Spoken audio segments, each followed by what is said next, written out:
Tara na guys, let's ride na naman po tayo dito sa EDSA papunta po ng Ortigas Center. Yan po yung Regalia Tower po. Nandito po tayo ngayon sa Pitwason EDSA.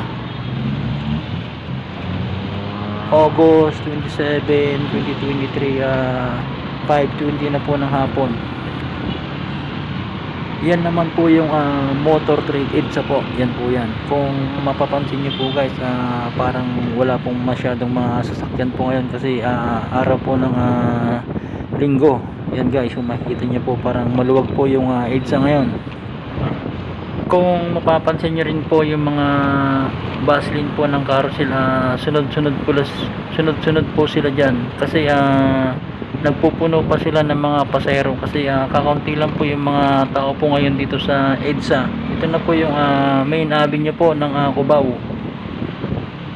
Pagkalagpas po natin ng main avenue po, Quezon City, Cubao, ito na po yung Krami guys. Yung susunod po Krami po, nandito po yung mga training center po, nandito po yung mga bilihan po ng mga uniform ng security, mga police po, nandito po lahat sa Krami po. Dito guys, dito po tayo aakyat sa flyover. Sa lahat po ng mga nagbabalak po na mag security guard po dito sa Manila, welcome po kayong lahat po dito guys. Ang pang-araw po na sahod po ng security ngayon po dito, 940 na po pag pang-araw ka, 12 hours po yun. Pero pag panggabi ka, 1,040 na po ang rate po ng panggabi po natin, 12 hours security guard po dito sa Manila. Ito na po yun guys, yung taas po ng flyover po dito sa Krami.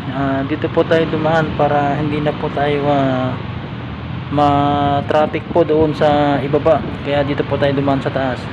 Ayan po. Dito na nga po guys yung gate 1 po ng Krami.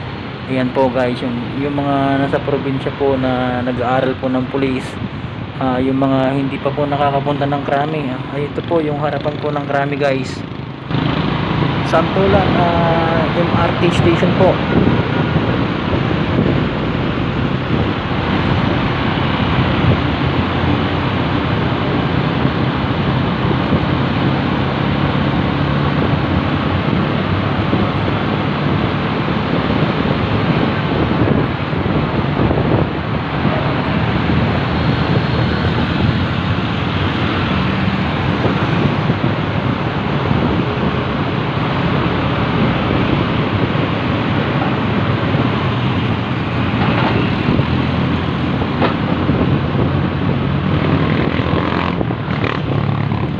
Yun o, sniper ang bilis.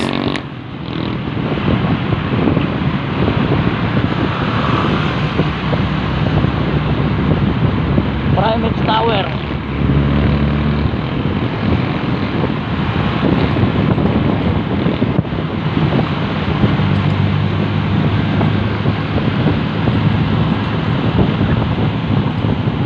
Grabe po ang tower na to. Siguro nasa 70th floor po ito.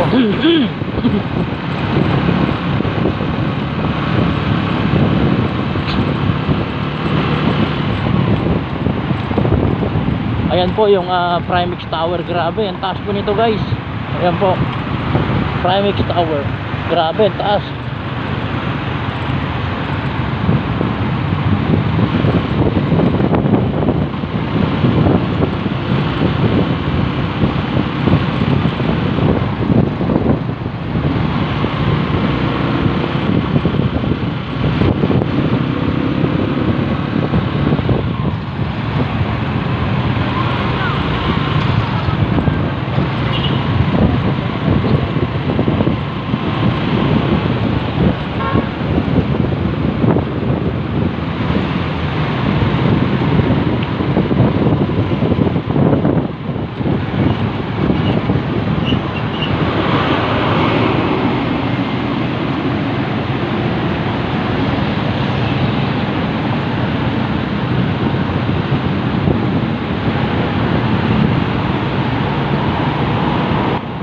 Ito po, medyo daan-daan akong gumigilid po dito sa kaliwa kasi yung kaliwa po nandito po yung flyover po papunta po ng Meralco Avenue. Ito guys, nandito na po ko sa gilid, nakahanda na po ko dito para hindi na ko masagin ng ibang sasakyan. Ito po.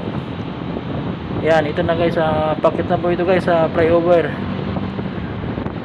Sa tuwing dumadaan po ako dito sa flyover na to, grabe po yung mga tanawin po dito. Naglalaki yung mga building po na makikita po natin dyan, yung mga POA. Shout out po sa mga OFW, yung mga OFW po, yung POA po dito sa Ortigas po. Yan, grabe po yan guys. Sobrang ganda po yung mga tanawin po dito, kaya hindi po ako nagsasawa po dito. Ayan, ang ganda po, grabe. Yan po yung EDSA shrine po na pinagawa doon ni Corazon Aquino, yung dati nating pangulo noon.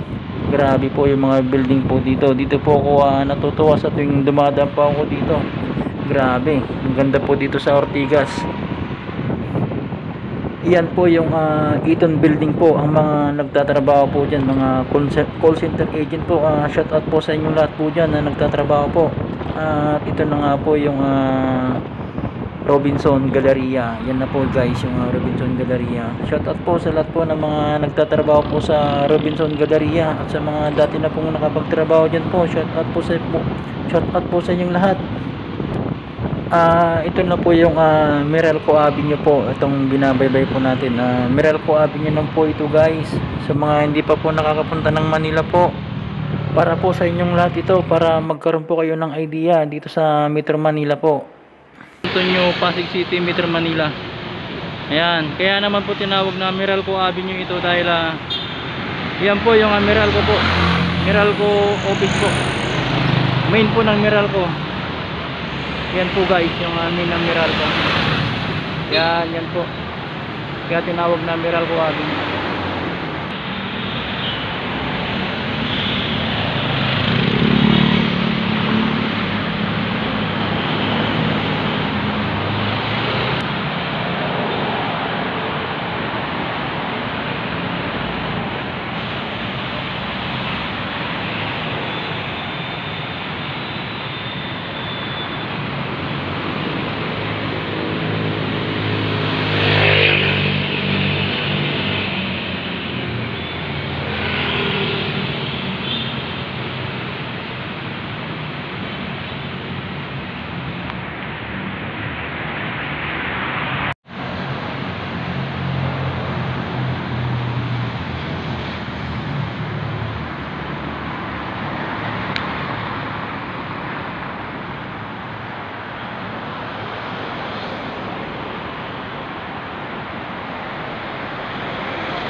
San Antonio, Meralco Avenue, Pasig City, Metro Manila po ito guys.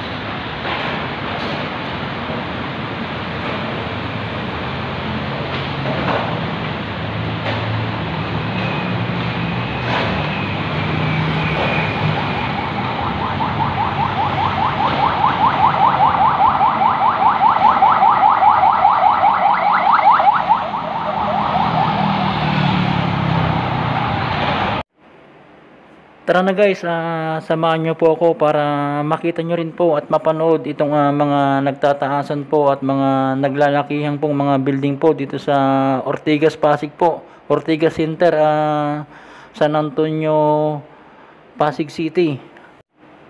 Shout out po sa lahat po ng mga architect po at mga engineer po. At dahil po sa inyo, marami pong mga building na magaganda po dito sa ating bayan po ng Pilipinas. At syempre, lalong-lalo na po dito po sa Ortigas Center po, napakarami pong mga building po na mga nagtataasan at naglalakihan po na talaga namang magaganda. Sa tuwing nakikita ko po itong mga building po dito sa Ortigas Center po, itong mga naglalakihan po at mga nagtataasan na para bang nakaka-relax po, at iniisip ko kung paano ito ginawa po ng mga architect at mga engineer po sa sobrang mga taas po ng mga building po dito. Shout out po sa lahat po ng mga gumawa po dito ng building dito sa Ortigas Center po. Shout out po sa inyong lahat.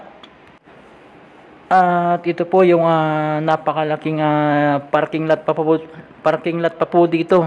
Siguro papatayan pa ito ng mga matataas po ng mga building po. Ito po yung parang kagaya niyan po siguro yung mga ipapatayo po dito.